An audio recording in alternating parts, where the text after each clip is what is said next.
सुबह का समय था। करीब 9 बजने को आए थे।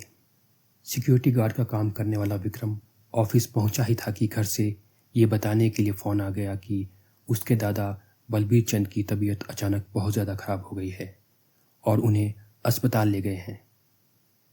विक्रम ऑफिस से छुट्टी लेकर अस्पताल के लिए निकला तो उसके मन में तरह तरह के विचार आ रहे थे।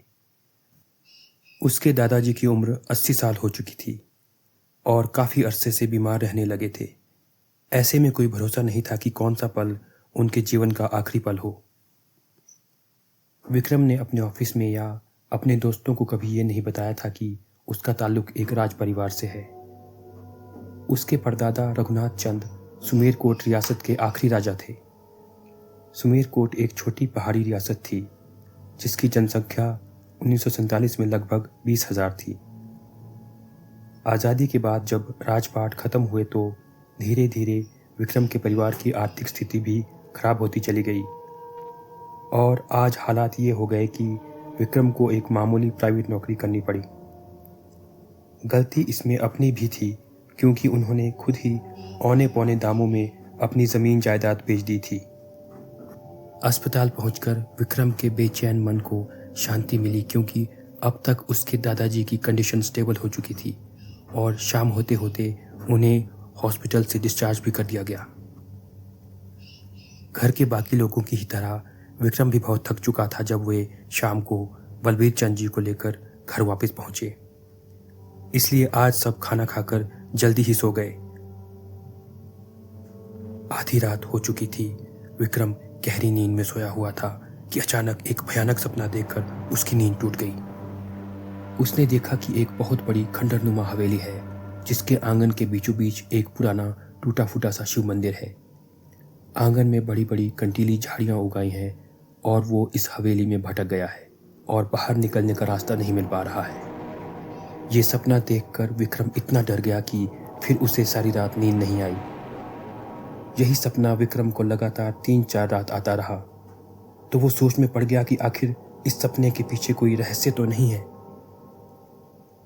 एक दिन काम से जल्दी लौटकर विक्रम अपने दादाजी के पास बैठा जो कि अब पहले से बेहतर महसूस कर रहे थे। बातों बातों में विक्रम ने उन्हें अपने सपने वाली बात बता दी। विक्रम ने जैसे ही अपने दादाजी को सपने में देखी उस खंडर हवेली और उसके आंगन में बने पुराने शिव मंदिर का ब्यौरा दिया तो वो चौंक गए क्योंकि ठीक ऐसी ही एक पुश्तैनी हवेली उनकी भी थी जिसे उनके बाप दादा शिकारगाह के तौर पर उपयोग करते थे। घने जंगल किनारे बनी इस हवेली को आज़ादी के बाद फॉरेस्ट डिपार्टमेंट ने एक्वायर कर लिया था। विक्रम की बताई डिटेल इतनी सटीक थी कि उसके दादाजी हैरान थे क्योंकि विक्रम कभी भी वहां नहीं गया था और ना ही उन्होंने उसे इसके बारे में कभी बताया था। इस रात भी विक्रम को वही सपना फिर से आया। उसने देखा कि हवेली के अंदर गुस्से से भरा एक व्यक्ति राजसी पोशाक और मुकुट पहने हाथ में तलवार लिए मंदिर की चारों ओर घूम रहा था। यह देखकर विक्रम अत्यधिक डर गया और चीखते हुए नींद से जाग गया। उसका चीखना सुनकर घर के बाकी सदस्य भी जाग गए और उसके पास आकर पूछने लगे कि आखिर बात क्या है। विक्रम ने किसी को कुछ नहीं बताया। वो सीधा दादाजी के कमरे में गया। जब दिन को वो दादाजी को अपने सपने के बारे में बता रहा था तो दादाजी के चेहरे के भाव देखकर उसे शक हुआ था कि जरूर वो कुछ न कुछ इस सपने के बारे में जानते हैं। घर में मचे शोर से दादाजी की नींद भी टूट चुकी थी। विक्रम ने उन्हें सपने में दिखे हाथ में तलवार लिए और मुकुट पहने आदमी के बारे में बताया और पूछ ही लिया कि क्या वो इस बारे में कुछ जानते हैं। दादाजी ने विक्रम को पुश्तैनी शिकारगाह वाली हवेली और उसके आंगन में बने मंदिर के बारे में पूरी बात बताई और ये भी बताया कि अब वो सरकारी प्रॉपर्टी है, लेकिन उन्हें विक्रम के सपने में दिखे उस आदमी के बारे में कुछ भी मालूम नहीं था। इस रहस्य को जानने की जिज्ञासा अब इन दोनों के मन में जाग चुकी थी। विक्रम ने फैसला लिया कि वो दादाजी को लेकर उस हवेली में जाएगा और पता लगाएगा कि उसके सपने के पीछे का राज क्या है। लेकिन इस राह में सबसे बड़ी बाधा ये थी कि ये वीरान हवेली एक घने जंगल के बीचों बीच बनी थी और साथ ही साथ ये सरकार के कब्जे में भी थी। इसमें ठहरने के लिए सरकार से परमिशन लेना जरूरी था। विक्रम को एक प्लान सूझा। वो स्टेट के फॉरेस्ट मिनिस्टर के दफ्तर पहुंचा और मिनिस्टर से मिलकर ये बताया कि उसके दादाजी, जो कि 80 साल के हो गए हैं और बुढ़ापे के कारण काफ़ी कमज़ोर भी हो गए हैं, उनकी आखिरी ख्वाहिश है कि वे कुछ दिनों के लिए अपनी सुमेरकोट की पुश्तैनी हवेली में जाकर रहें। उनकी उम्र और इस ख्वाहिश का सम्मान करने की विक्रम ने मंत्री से गुजारिश की।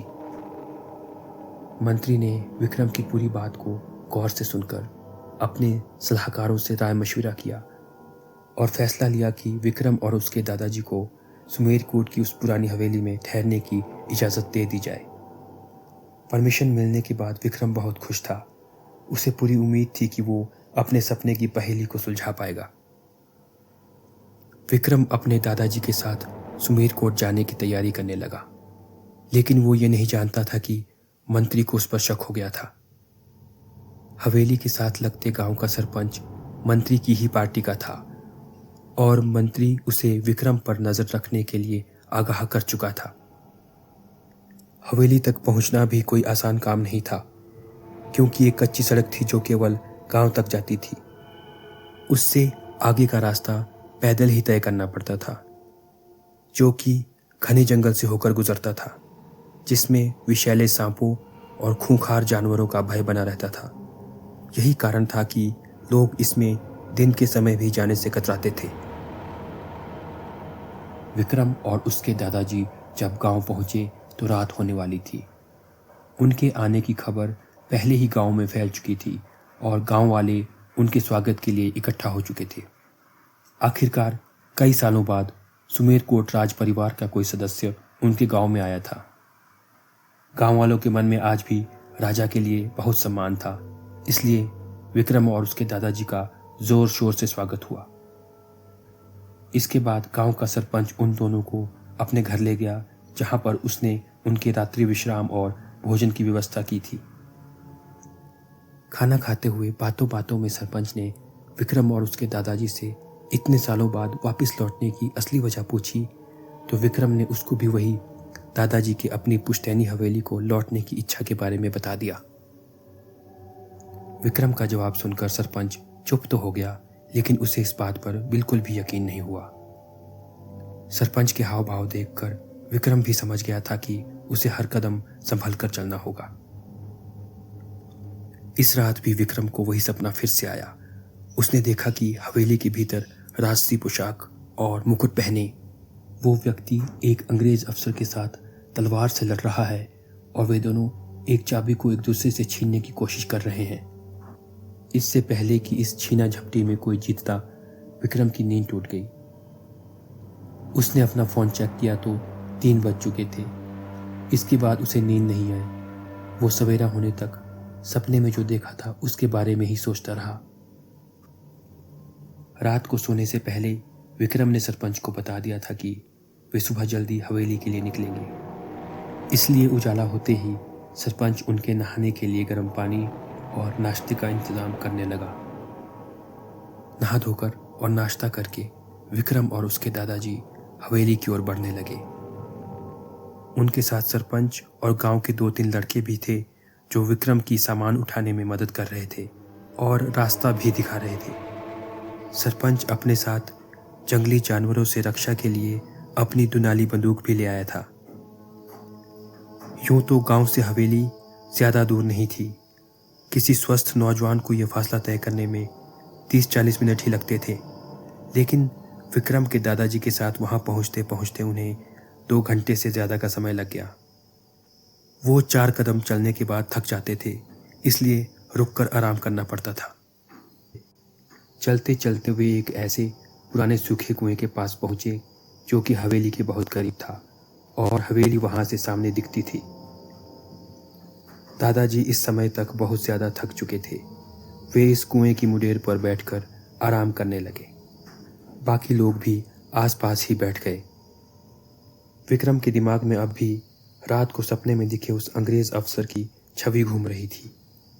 उसे लगा शायद सरपंच को इस बारे में कुछ पता हो, इसलिए उसने उससे इस बारे में पूछ ही लिया कि क्या कभी कोई अंग्रेज अफसर इस इलाके में आया था।